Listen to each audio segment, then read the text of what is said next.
Um, so our speakers today, we have Ms. Zenepe Defku from Mediterranean Youth Task Force, Dr. Anne Pomarova A from Intact Forest Landscape, and someone from Yango Nature Working Group. So I will welcome you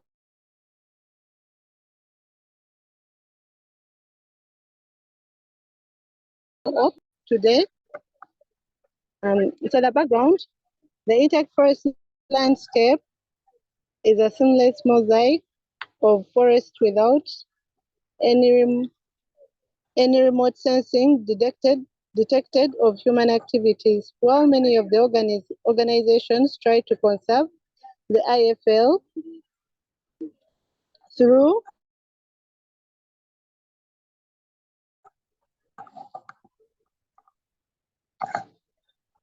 a jurisdictional approach, the vital missing point is funding. As a fact, the IFL technically can't be used for any forest production since there is no real cash benefit, and with the broad area that sometimes makes the local government face difficulties ensuring there is no human activities such as illegal logging. Some of the countries also miss the moment of signing the IFL agreement.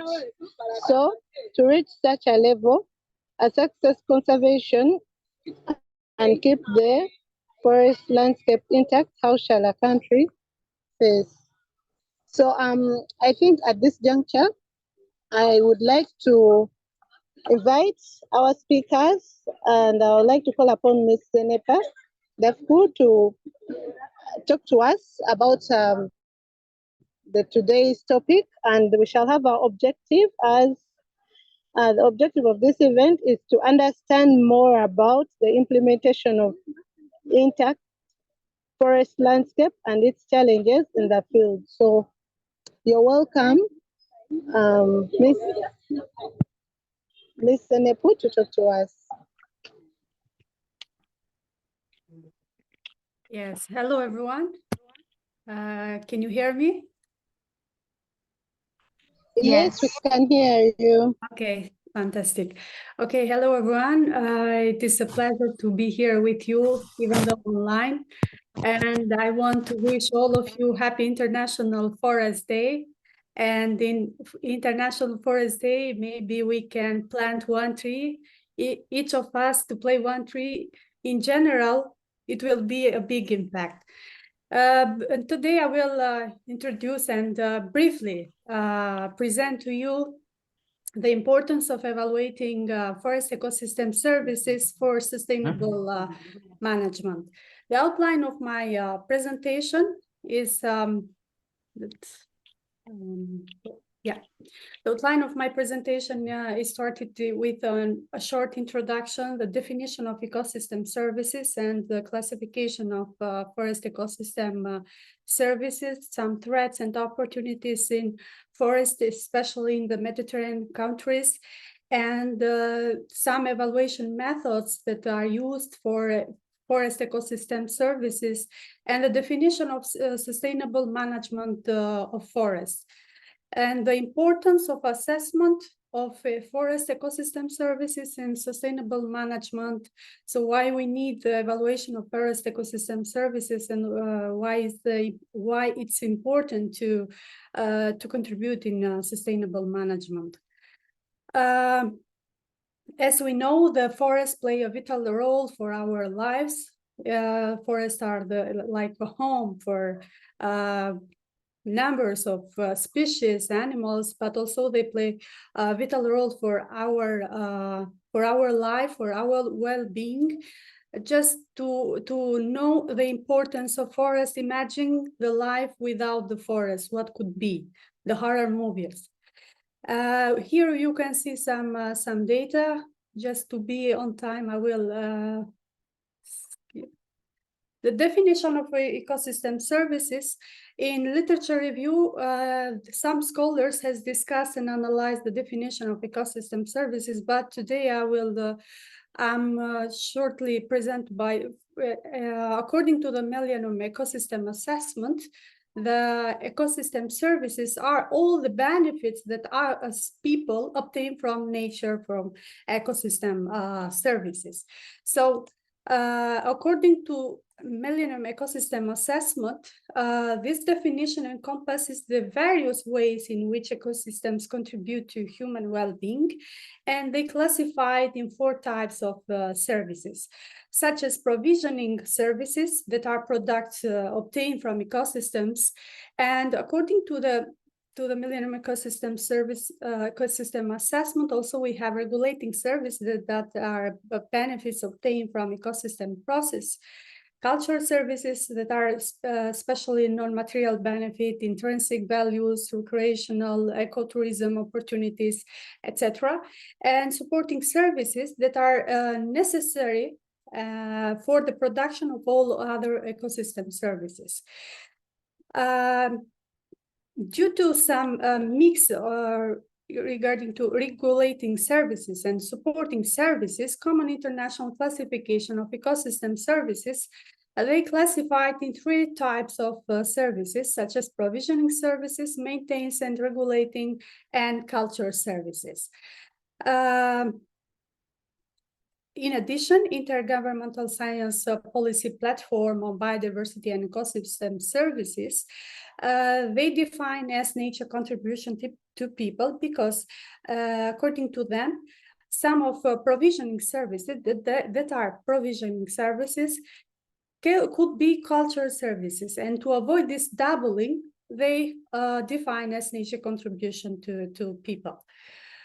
The importance of biodiversity and ecosystem services in our well-being. As I said before, ecosystem services that we have 4 types of ecosystem services according to the Millennium Assessment Ecosystem. We have in the root, we have regulating and supporting such as nutrition, the cycling, soil formation, primary production, etc. And also in regulating, we have climate regulation. Climate regulation we have in local level, but also in global, let's say climate in global level. Flood regulation, disease regulation, water purification, etc. Also, we have provisioning services and culture services. So all of those types of ecosystem services that we provide, not just from forest, but also from nature, but today we are focusing in forest, they provide to us many benefits such as security, basic materials for good life, health, good social relation, and also freedom of choice and action. So all of those benefits that comes from nature are good for us. But sometimes we have the bad management of forest, and when we do not have the good management, we will have these services, not ecosystem services. So we will not have, let's say, benefits, but some causes.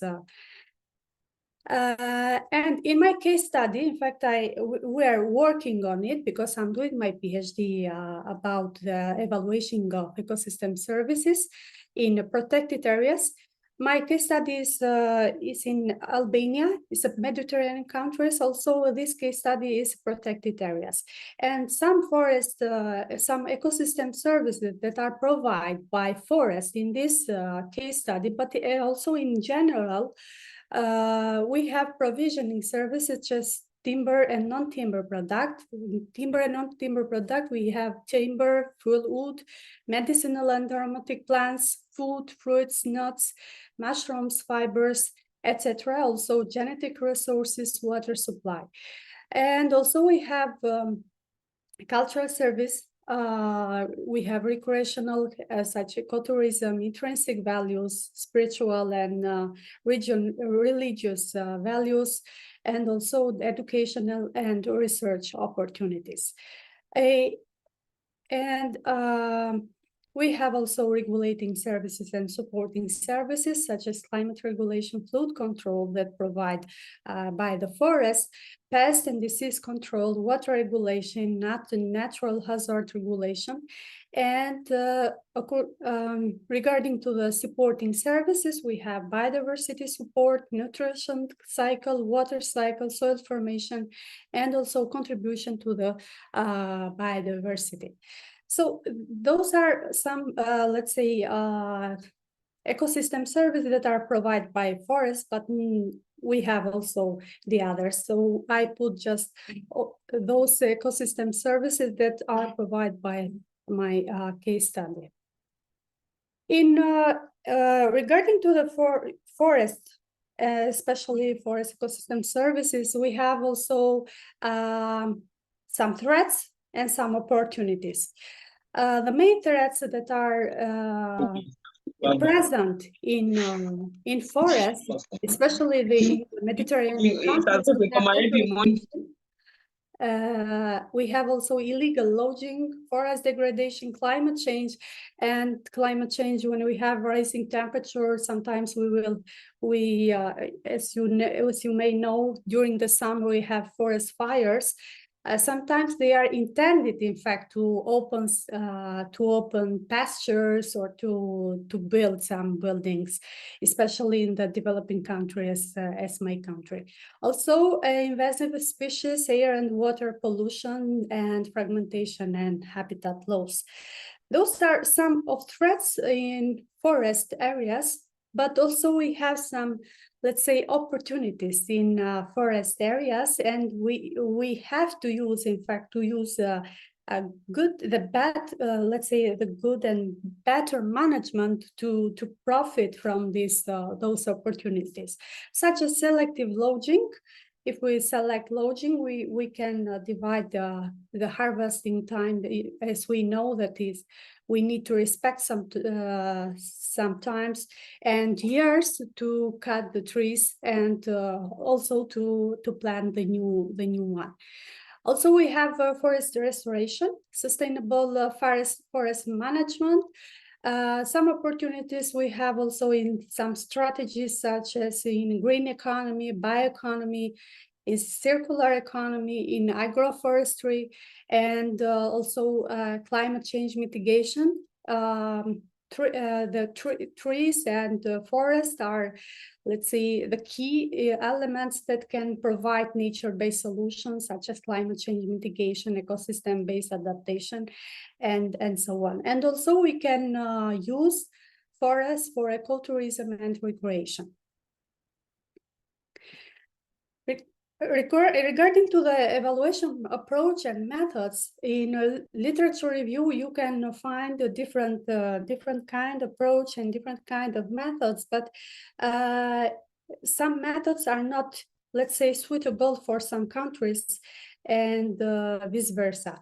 So especially in the developing countries and the Mediterranean countries, when we have lack of data, it's quite difficult to use all of the methods, and for that reason we have different kind of methods, such as economic evaluation methods that are based in market and non-market valuation, biophysical assessment techniques that we have, such as carbon sequestration measurement, water flow modeling. In general, the model that we use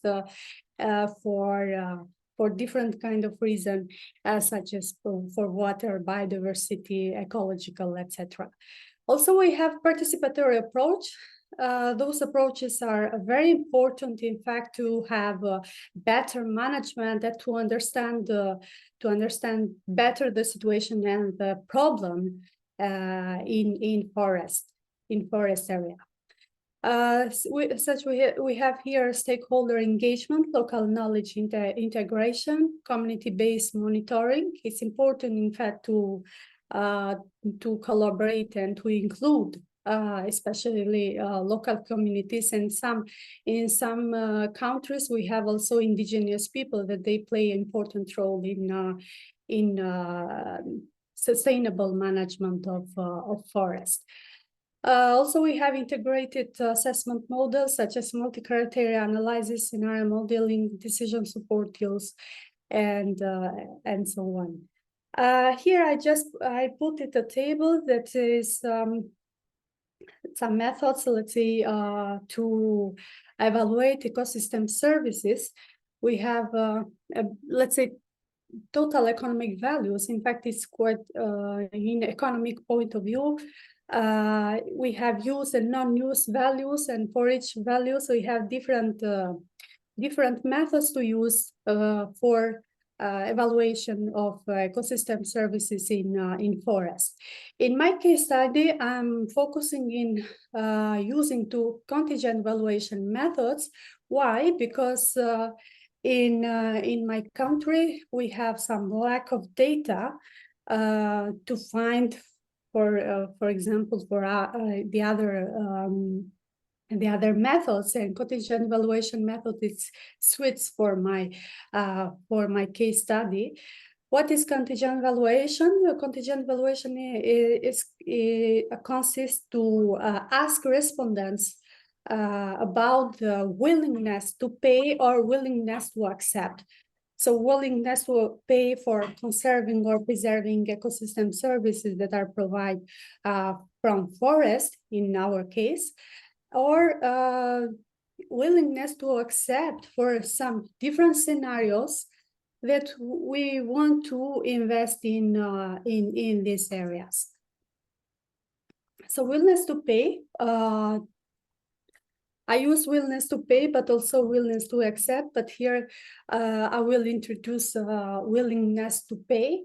To evaluate willingness to pay for my case study, I used contingent valuation method, as I said before. And also I used the open-end question with local communities and tourists. Regarding to the questionnaire that I made with local communities, was the first part was socioeconomic and geographical data, to see also the distance from the forest. If for example, if the people the local communities that are living near to the forest, they are willing to pay more or less, and why. And payment card is like we introduce to local communities some card with information about some different scenarios, and they can choose one card and the willingness to pay or to accept for each of card. Iterative bidding is for example, if they are willing to pay a fixed amount of money for preserving or conserving the ecosystem services provided by forest. And also dichotomous choice. To continue, to understand what is the sustainable forest management, we can find a different definition in literature review about the sustainable management forest, but one of the definition about the sustainable forest management is managing forests to meet the needs of the present without compromising ability of future generation to meet their own needs. And to obtain the sustainable forest management, we need to respect and to achieve social objectives, ecological objectives, and economic objectives. And also we need to respect some key principles, and we can apply some strategies for sustainable management forest, as you can see in the figure. Why is important assessment of forest ecosystem services? First of all, we can identify priorities. When you quantify the ecosystem services in forest, we can identify which are the key ecosystem services that are provided by those forests, such as could be timber production or non-wood production. And in addition, we can, let's say, we can play and apply the better policy that are focusing on those elements.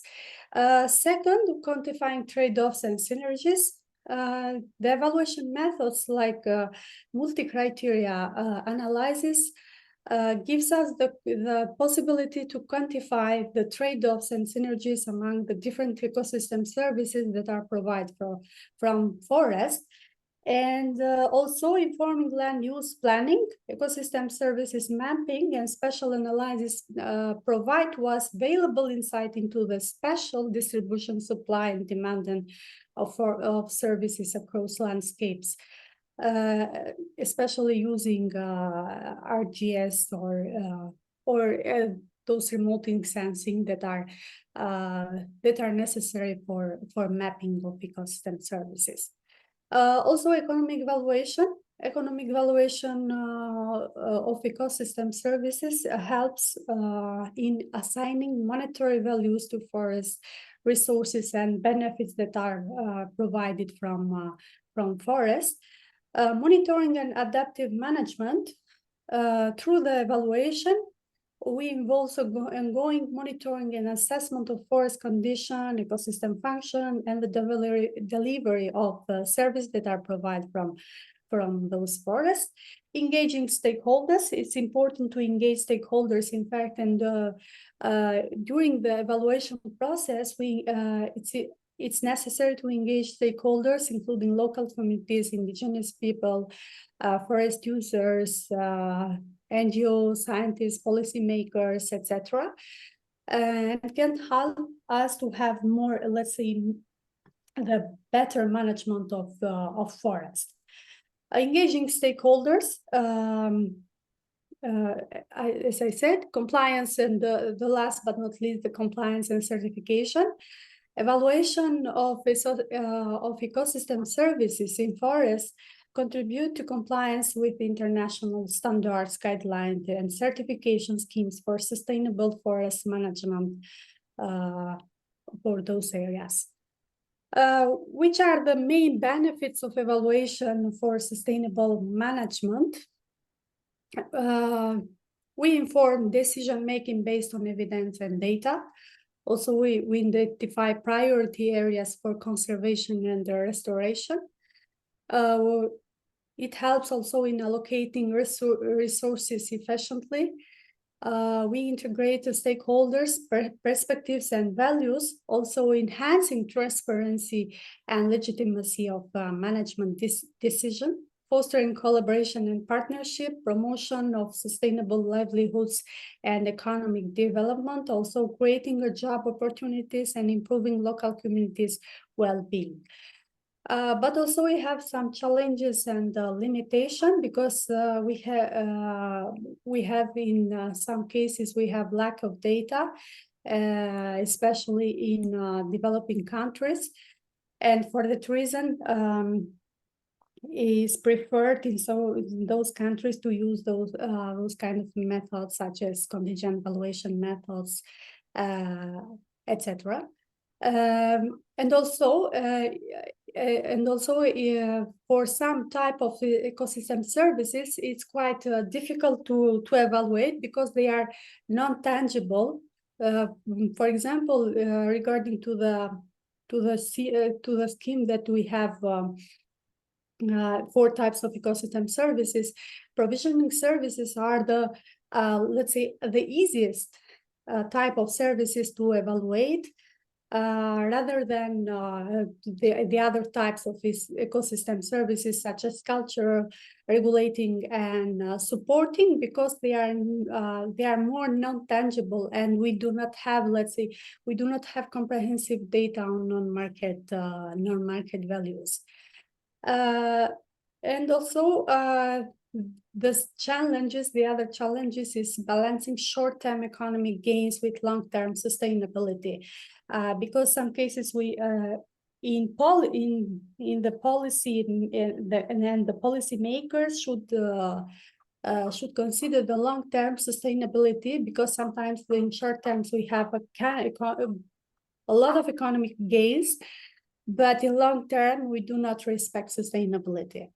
And we have also a conflict between actors, between users, and also between objectives to preserve and to conserve those areas and to trade-offs. And also ensuring equitable distribution of benefits. Okay, this was my presentation. It was quite, let's say, theoretical because we are still working in our case study. I hope that it was helpful for you, and I'm open to any question or any information in detail. Thank you. Thank you very much, Ms. Zenepe, for the very insightful presentation. I'm sure everybody has enjoyed it.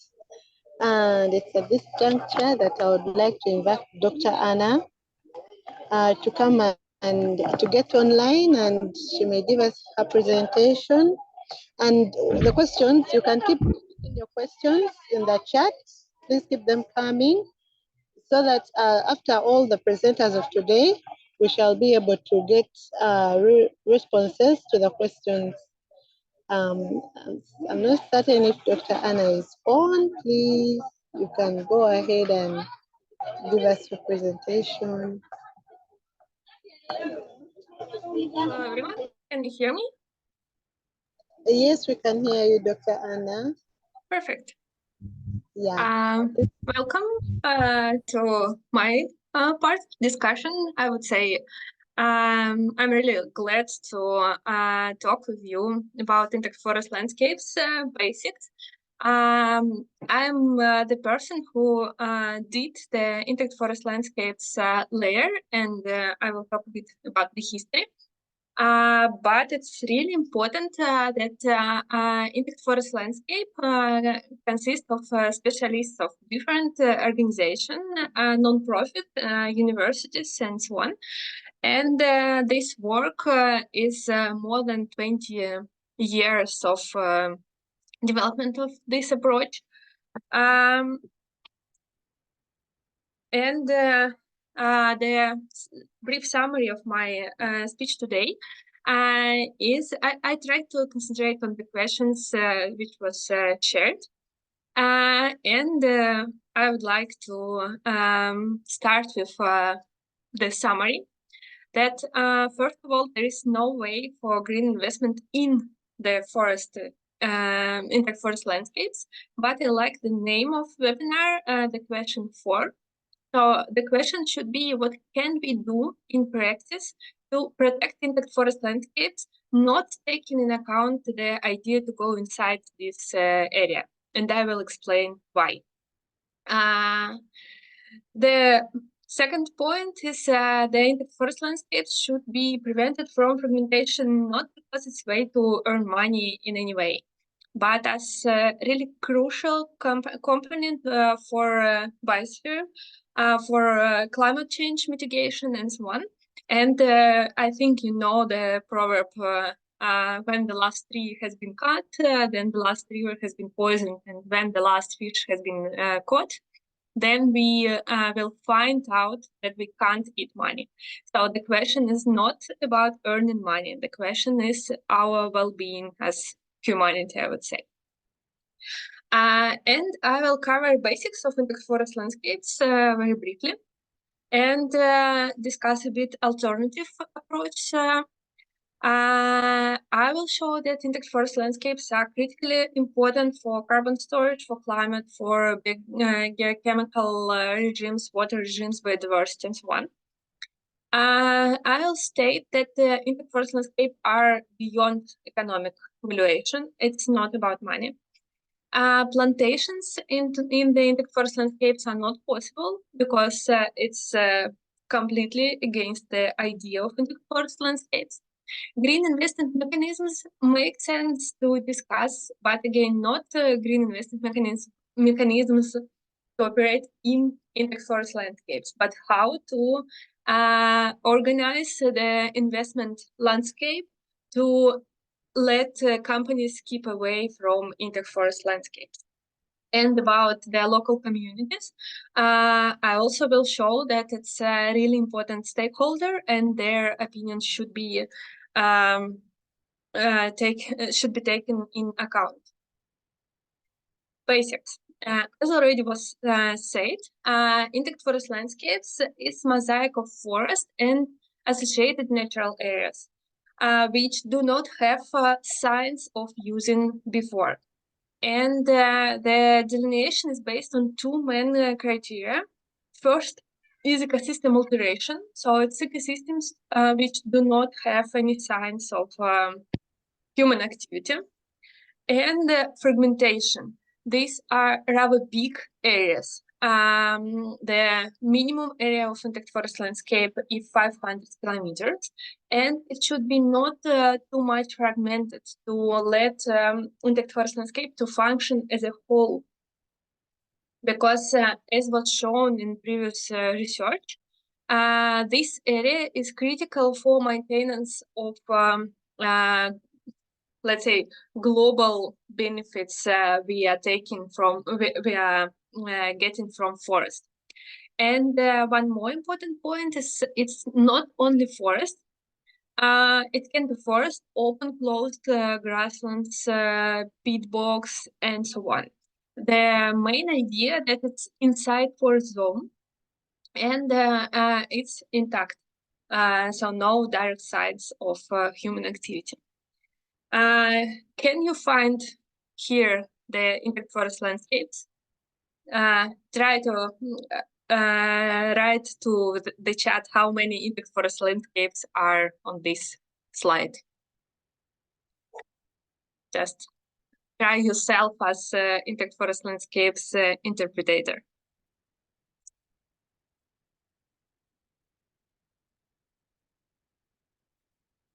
So I hope you're ready and made your decision.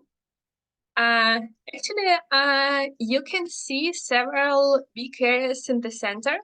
I think these areas you recognized. But also there are intact forest landscapes, for example, here or here, and it's not forest, mostly peat bogs. It's the north of Europe, so it's rather not dense forest because it's the northern border of forest zone. So here intact forest landscapes are not only forest but also other types of landscapes. So intact forest landscapes method based on 3 steps. First step is delineation of forest zone with based on different. Can you please mute your microphone, and if you have questions, please put them into the chat. The second step is automatic fragmentation analysis. So after we get forest zone, we use the infrastructure information to split the zone into smaller fragments. And some of them are too small to be intact forest landscapes. They are yellow on the picture. And some of them big enough. They are splitted by roads, but big enough to be potentially intact forest landscapes. And the third step is manual disturbance detection. There are 2 types of criteria for excluding areas. They are based on intact forest landscape definition. First is fragmentation. For example, when road cross the intact forest landscape, road is buffered, and the part which is less than 500 square kilometers just not used. And the second is alteration. And here tree cover loss, or in most cases when we update the layer, it's tree cover loss, or sometimes it's the signs of changing ecosystem conditions. Then we understand that, for example, before this part was not used by selective logging, for example, but now it's used by selective logging, and we should exclude from intact forest landscape. Just a picture to help you understand the difference between fragmentation and alteration. When we have fragmentation, there is a roads here. There are roads, and then we buffer. This part of the forest landscapes will be excluded. And alteration is just losing IFL from the border. So two different concepts. Both are because of definition of intact forest landscape. Why fragmentation is so important? You could understand if you just use math. Because forest fragmentation increases the proportion of forest affected by edges, and it's not normal structure of forest. And more roads you have, more fragmentation, more linear objects you have, more area you lost from intact forest landscapes. Fragmentation is very, very important factor of losing intact forest landscapes. If you would like to know more about conceptions, the conception and approach, I would like to refer you to intact forest org, where there are a lot of data. The last update was done for 2020. And also there is intact forest landscape data. It's open data, and there is was changed during since 2000. The research results. First of all, the probably most important outcome of last update of 2020 is that the speed of FL degradation is became higher and higher, and during last 7 years we lost more than during previous 13 years. There is analysis by countries, the intact forest landscapes area, and here Canada is in the first place. The intact forest landscape loss for 20 years. The most biggest temp of loss of intact forest landscape is for Russia. And the percentage of intact forest landscape loss, the first place here has Romania. Romania has the last intact forest landscape in Central Europe before 2013, and lost it completely because of fragmentation. So that's how it goes, unfortunately. We also analyzed on sample-based methods, analyzed the causes of intact forest landscapes loss. And here I would like to stress that 86% of loss is because of fragmentation. So usually we lost intact forest landscape, even not because we see that something was done on the borders. Usually it's the activity which cross intact forest landscapes and does not allow intact forest landscapes to keep their functions. The prognosis of losing of intact forest landscapes by different countries. You can see the years, and in 2010, Romania already lost the area. The next two countries are Paraguay and Solomon Islands. And here you can see one intact forest landscapes, which also was already completely lost. It's also non-typical rather south big part of intact forest landscapes. And at the satellite image, you can see that it was actually crossed by activity, despite the planning and the already signed protected area inside. Other approach. Not only intact forest landscapes exist in the global evaluation of important forest and non-forest areas. First of all, it's important to understand the difference between intact forest landscapes and forest cover loss. Forest cover loss, it's the patches where the cover was lost, and they are not aggregate. But usually it's the reason for intact forest landscape area degradation, because for intact forest landscape, we look at the whole landscape, not there are several other products with negative approach with different criteria. There are primary forests, primary forest concept, but the only more or less global data for Europe, but more or less global, not for country level, are available for Europe. But it's not the result of any analysis, it's just the result of combining data from different sources about primary forest. So it's not consistent.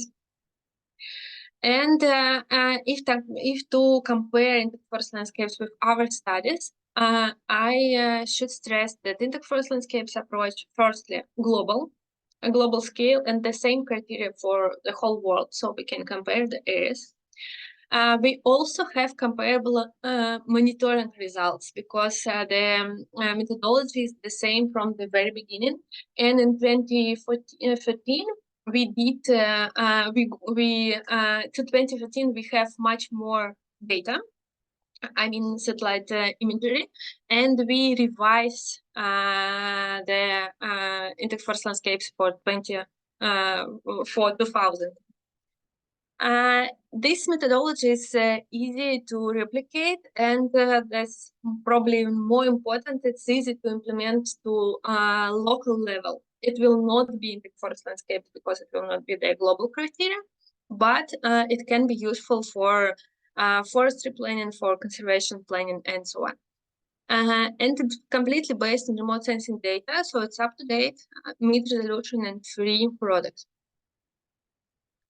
If we look into biome analysis, we will see that for subtropical and temperate biomes, the proportion of intact forest landscapes is very low, because they was lost much before.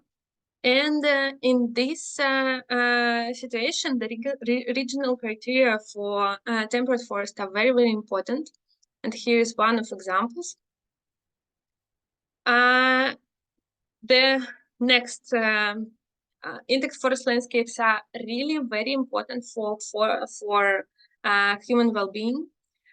They provide different ecosystem functions and services, and Ms. Zenepa already told a bit about the importance of forests, so I will not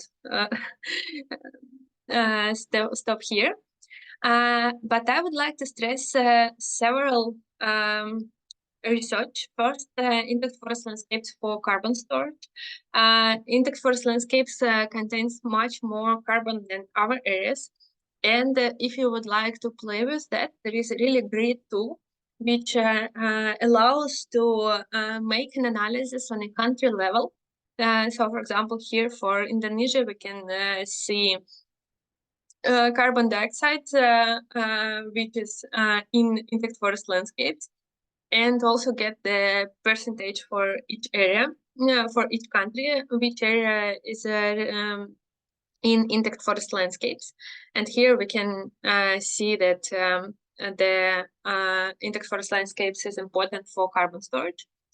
Then they also are very important for climate, because they contain not only carbon but also other greenhouse gases. They, especially the tropical areas, are very important from the point of greenhouse gases flux. They are important for biodiversity.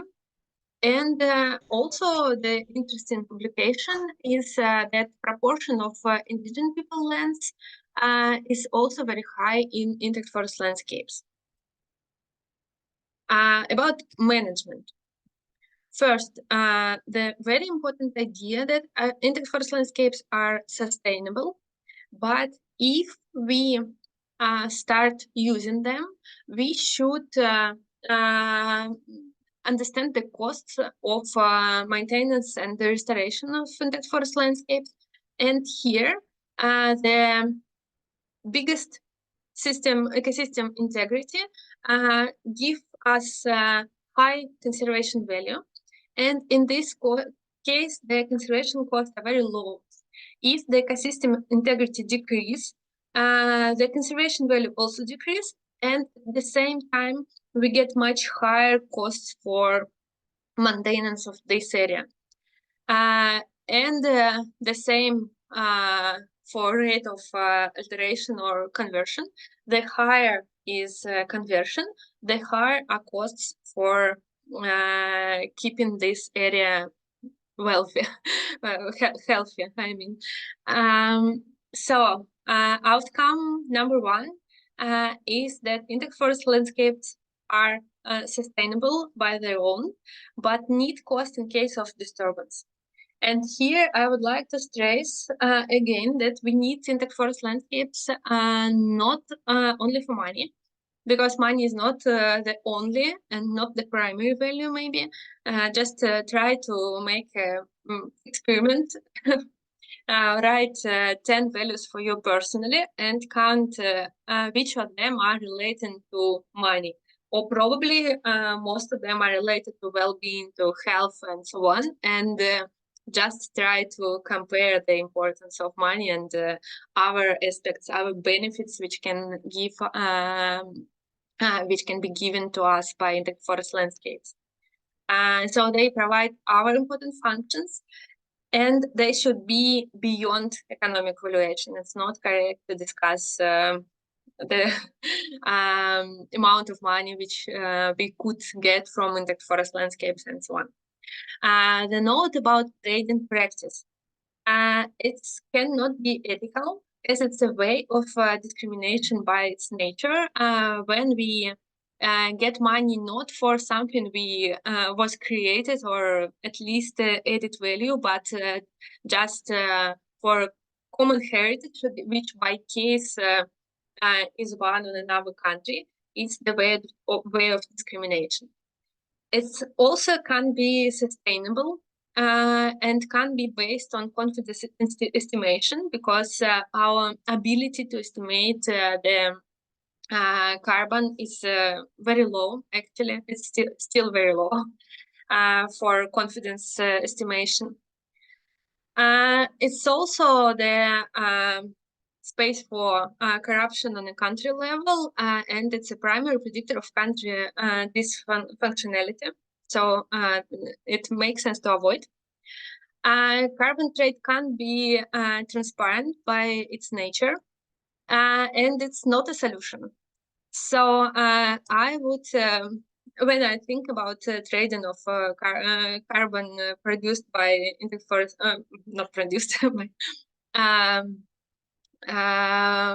related to intact forest landscapes, I'm thinking about it's like child labor. So it's better than just killing them, better than just cutting the intact forest landscapes and so on. And if it's the only solution, it could be used. But it's not the only solution. And in this situation, it's just not correct to talk about the ethic of trading of so I just would suggest to think from this perspective. The next point is about we have a lot of examples that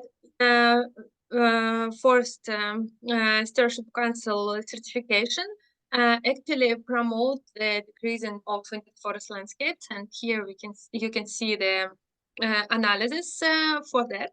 So for FSC concessions, for FSC countries and for FSC in different countries, FSC concessions, the speed of intact forest landscape degradation is more than out of FSC concessions.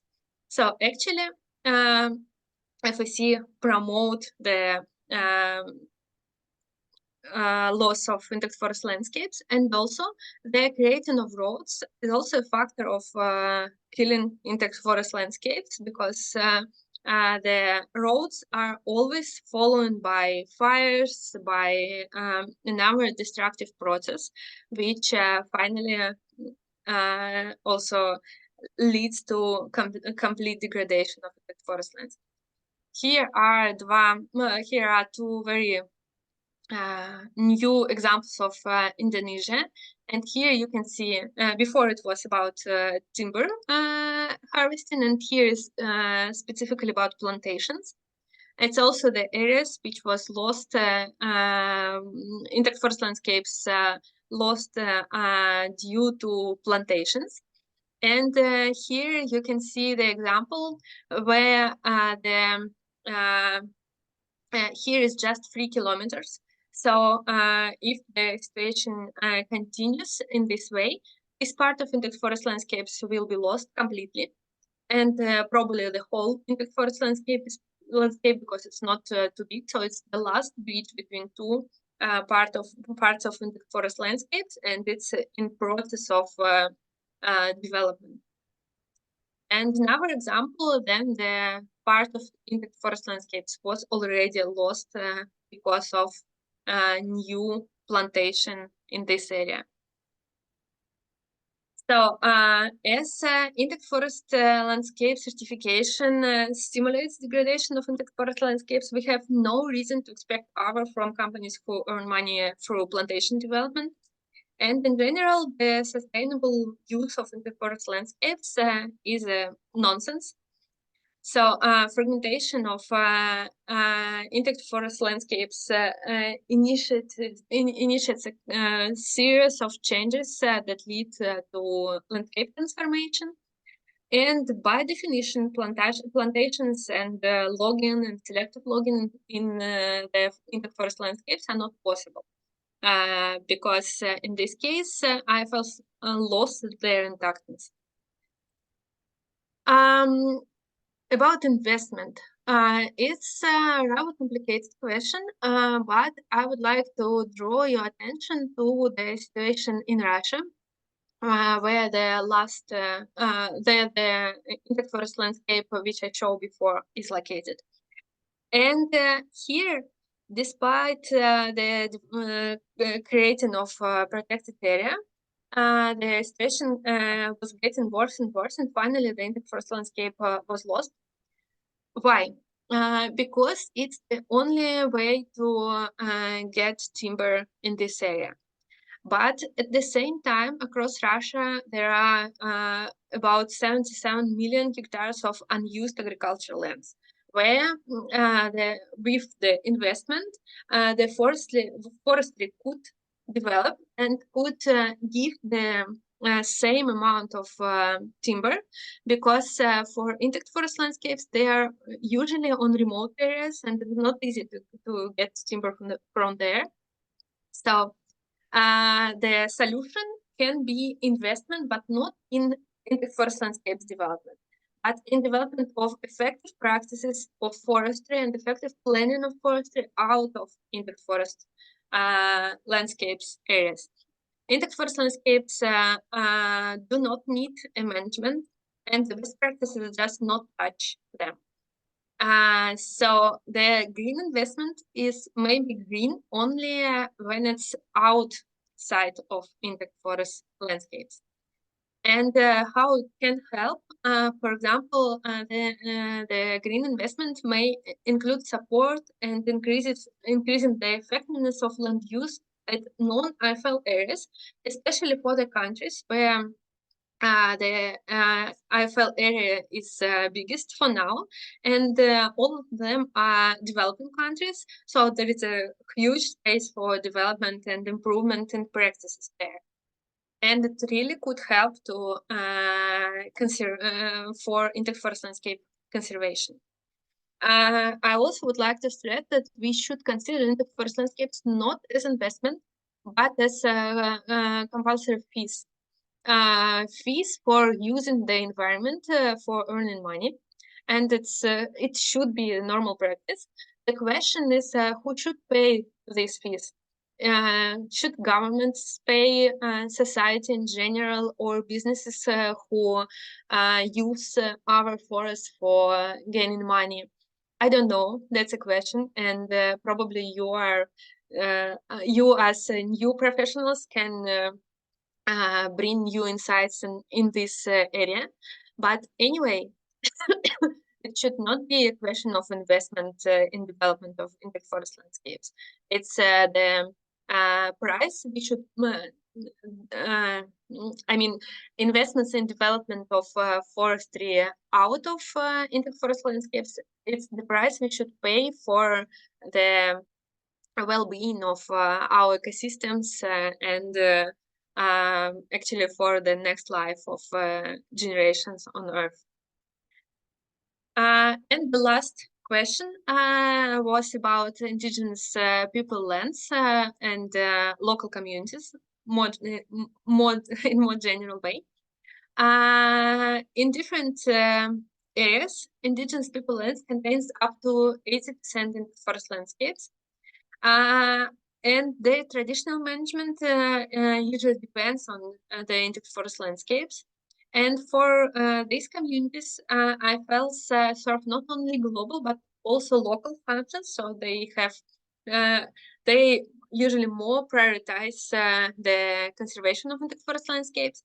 So that's from the one side. From the other side, IFL conservation is an absolute priority, as they serve not only local but also global functions, both.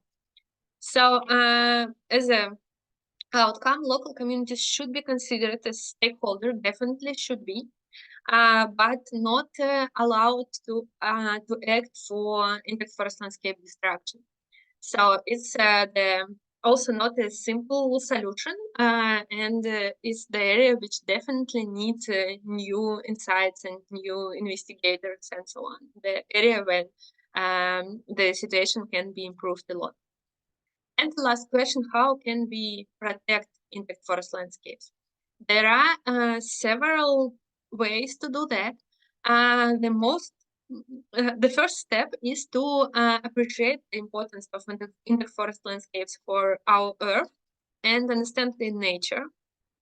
The working mechanism could be international agreements if there are several international agreements in this field, and if countries prioritize these agreements and try to achieve their targets, it would help a lot.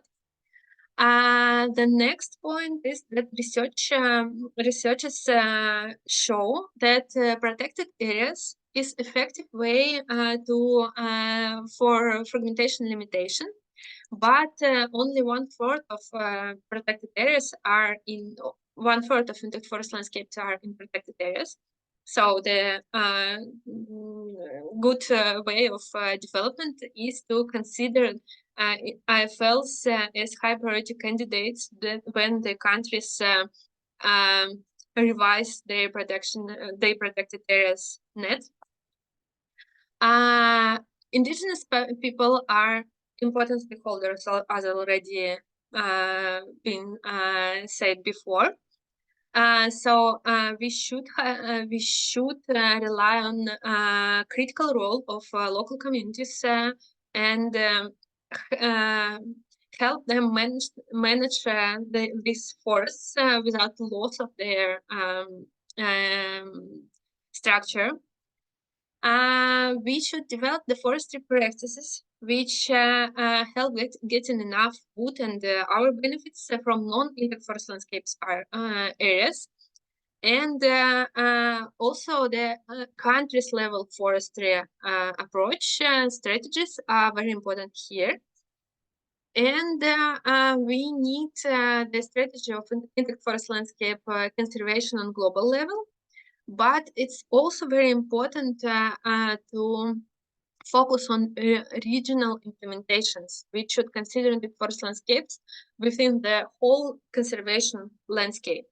So developing the implementation of this approach for certain local areas can be something, like think globally,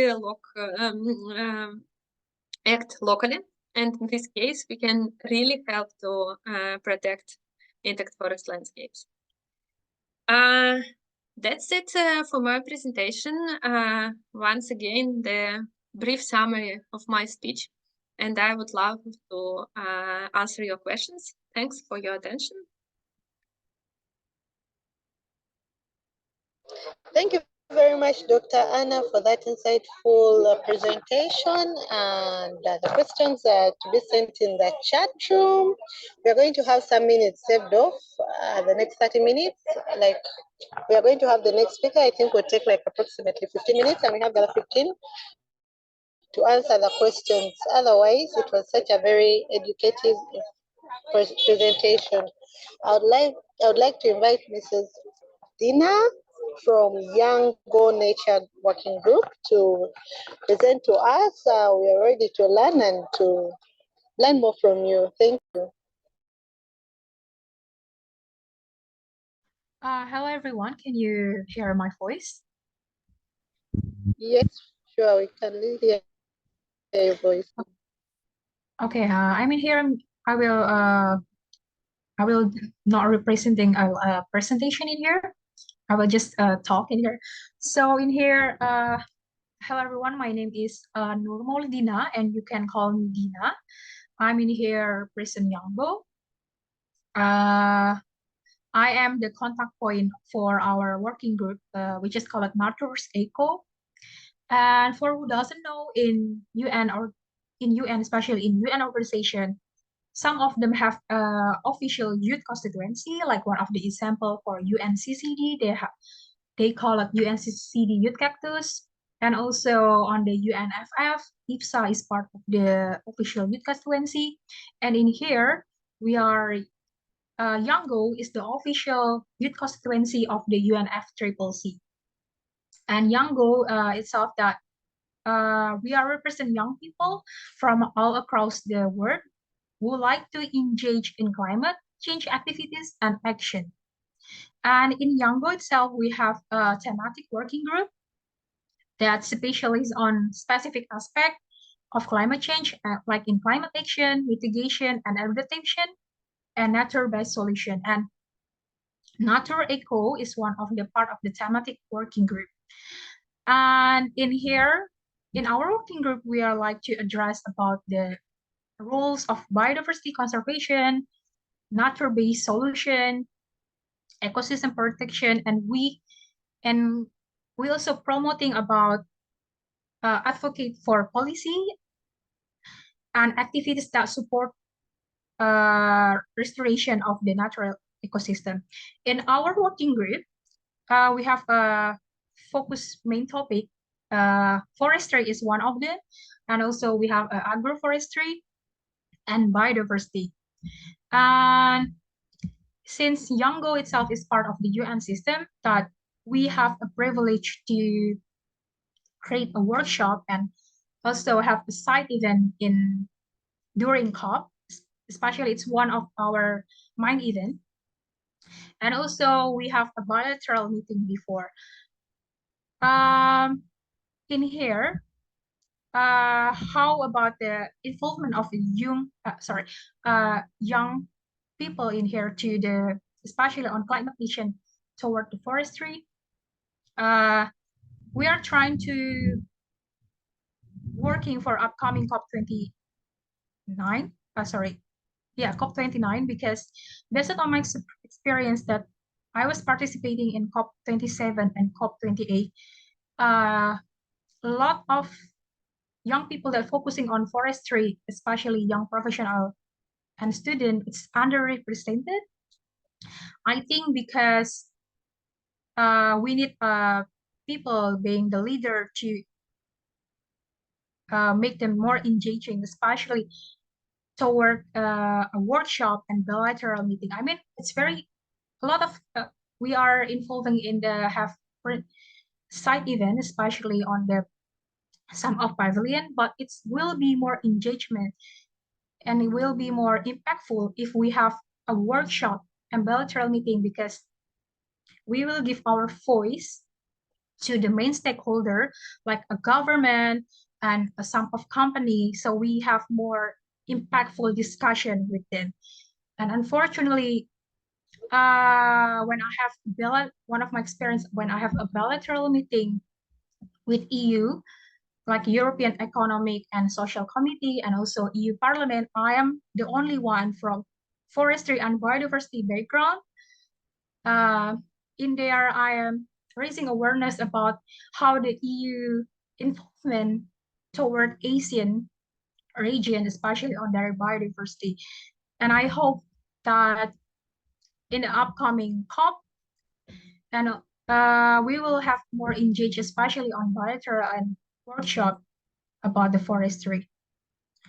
And also, and here, since our topic to talk about the IFL, the intact forest landscape,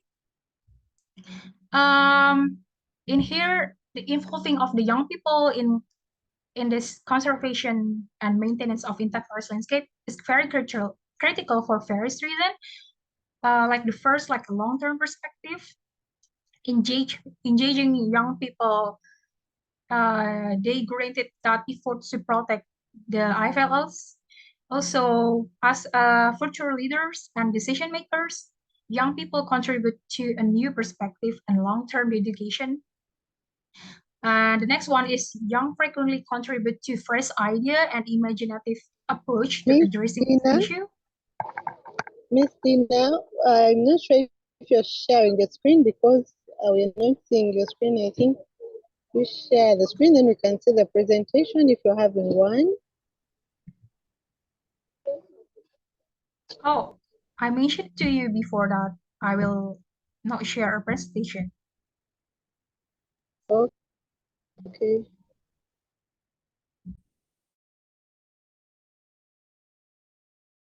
Now I continue my speech. Yes, sure. please.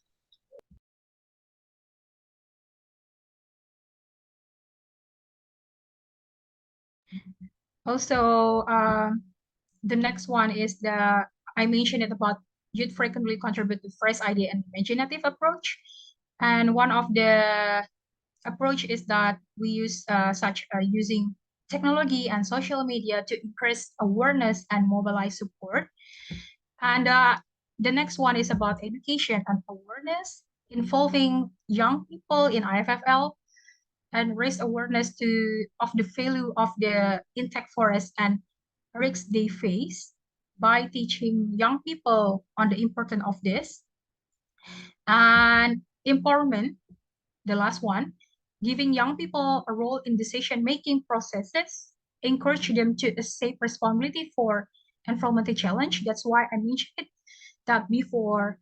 It's very important to us to get involved in bilateral meeting and a workshop, so our voice get heard by them. And the last one is the global perspective. Engage a lot of young people on the global level, wherever they are promoting on the global grassroots level, national level, or regional level, or on the global level. And one of the strategy to involve youth in IFLs is education and outreach program, youth-led initiative, like especially since Yango have two main event, two main event, which is we call it ASB, in the upcoming June, and also the upcoming COP 28. Sorry, it's really confusing. It's upcoming COP 29.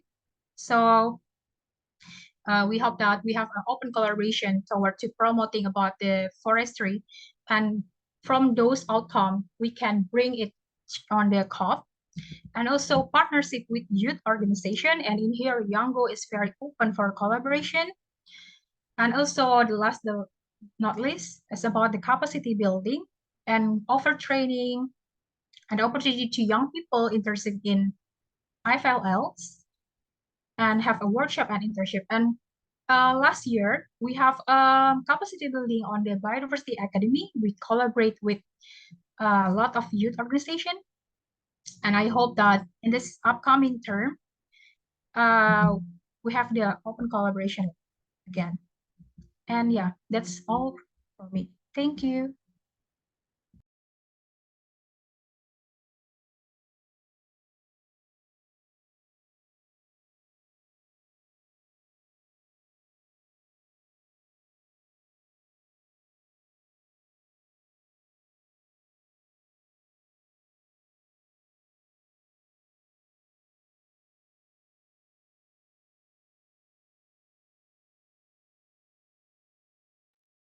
Is there any voice from Bernadetta or not, Winnie? No, but yeah, while we are waiting for Bernadette, for everyone that have questions, feel free to write in the chat box. And because we still have time here, and thank you for oh yeah, Zenepi, you already like answer all the questions. Thank you. So anyone, if you would like to have like questions or you want to say something, like just raise your hand and we can have like some Q&A. Yeah, please, anyone, if you'd like to ask question towards our distinguished speakers, please use your Amatikan hand as well as use the chat box if you don't mind to open your microphone. But we suggest that you are able to speak on the floor. Alright. So while we are waiting for the questions, I also like actually have a question regarding the intact forest landscape. Actually like some how common is the, because like intact forest landscape is not something that is common among the forestry education, and it is like always considered as a high level. So how shall youth can understand regarding this thing, and what is the thing that we need to learn more, like what is the mistake that is happen, like being like maybe like the government do not really understand about the context of intact forest landscape, and what should be what should if we say like 10 years ahead, so what should we work regarding this, like maybe like Miss Dr. Anna, because you work in this kind of things in 20 years, what can you see in the future and what should we do as a, because we are like we will work in the future. Thank you. Yeah, thanks for question. As I already said, there are different directions of this development. First and the most important, the most crucial mistake of governments is not understanding the importance of the forest landscapes. It's just, for each conception, it should be some time to the society will accept it. And probably in the forest landscapes, it's rather new. It's just 20 years. And we have I mean, on the global level, we have a lot of different focuses which draw attention from the problem of conservation and the problem of integrity of our biosphere. But because of climate change, it should be a really important thing to understand for everyone in governments and so on. And I would like to be positive about that, because I hope that the awareness of climate change will push the understanding of importance of landscapes, because it's actually the main actor in climate change risk mitigation. So, and we as scientists, you as the forest professionals, you can input to this understanding of governments and so on. So it's just a question of promotion, just a question of sharing your vision and your understanding. The second is the global agreements, international agreements. They could help, because it's also the moment and the problem from the hidden conditions goes to the table, and people start discussing that. And when a lot of people are thinking on one problem, they can provide a solution. Even, for example, me with a long experience of working with intact forest landscapes can suggest, because many heads is better than 5 always. And that's why I'm really glad to be here and to talk with you about intact forest landscapes. Thank you so much for invitation. There are two aspects which based on research are correlated with better with less intact forest landscapes degradations. They are protected areas and indigenous people, and both these points should be considered. They are very important. And the last is forestry practices, because usually intact forest landscapes, it's not very good for forestry, because the areas which are still intact forest landscapes for now, they are intact for centuries just because they are not good for forestry. And in this situation, what we can do, we can suggest more effective ways of getting forest products from non-intact forest landscapes areas, just to enhance the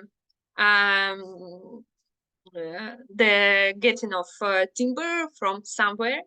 It should be also good for industry, because it will create new places where people can work outside of intact forest landscapes. It could help local communities, so it's just a win for everyone.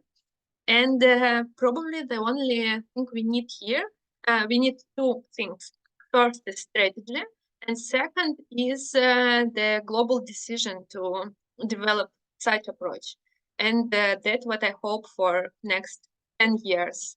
The global awareness of intact forest landscapes and the strategy of their conservation. Thank you. Thank you very much for the contribution. I saw some, Dr. Anna, thank you very much. I saw some questions to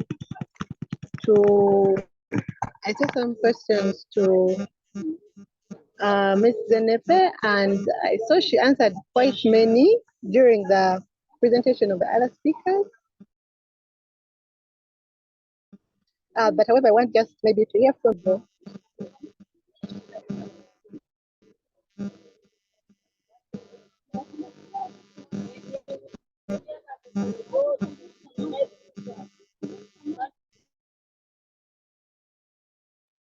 Sorry, Bernadette, but we couldn't get your question. Pardon? I can't hear what you're saying. We couldn't catch your question very well, Bernadetta, since your voice was echoing at that moment.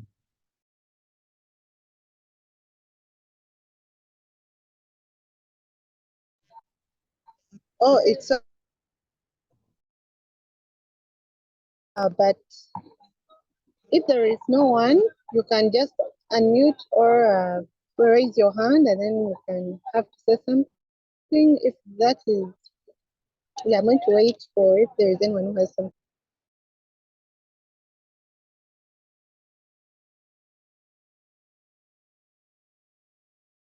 Well, if there is no one, I think we can take the group photo, like we put on our videos, and then we take photos. Yes, thank you, Bernadette. Yes, because we are also in the edge of the event, we would like to say thank you very much for Dr. Anna, for Zenepe and Mrs. Zenepe and Mrs. Dina, because it's because it is something like new for us, and regarding the economic and so many agreements and others. So we would like to say thank you, and we cordially invite everyone to open your camera and take pictures together before we end our session. And thank you so much for everyone that joined like in the last 5 days. It's very great to have you all learning together with us and celebrating the International Forest Days together.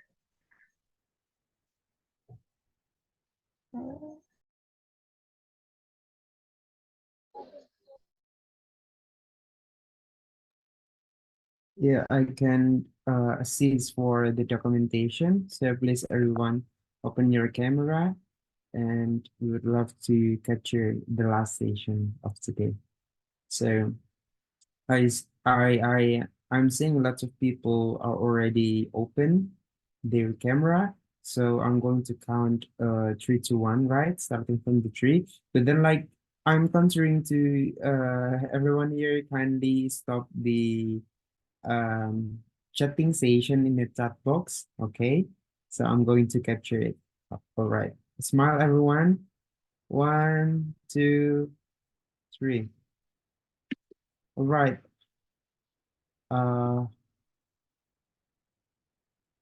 Once more for first slide. 1, 2, 3. Okay, we are moving to second slide.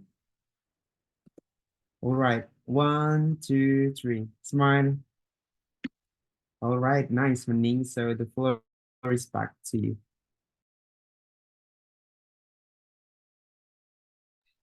Thank you again, everyone, and see you in the next occasion. Again, for all the speakers, thank you so much. And for everyone, see you when we see you. Goodbye, all. Thank you, all of you. Goodbye, thank you. Bye. Thank you. Dr. Bye. Zanaba, Dr. Anna, Dina, everyone. Bye. Thank you, guys. Thank you so much. Bye.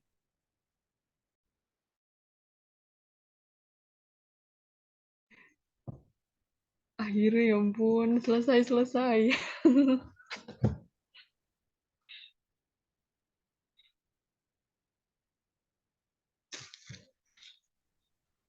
Terima kasih ya, Wening. Makasih, Kak. Bernadette, thank you for moderating us today. That's so great. Are you still in school now? You are mute. You are muted. So, sorry, but you are muted. You are Bernadette. muted, still muted. Kocak nih. Yes, I'm just graduated, but just looking for employment. Thank you so much. Oh Yeah, my thank you for gosh. helping me out as well. Yes. Bye. Bye bye. Yeah, bye-bye. Bye.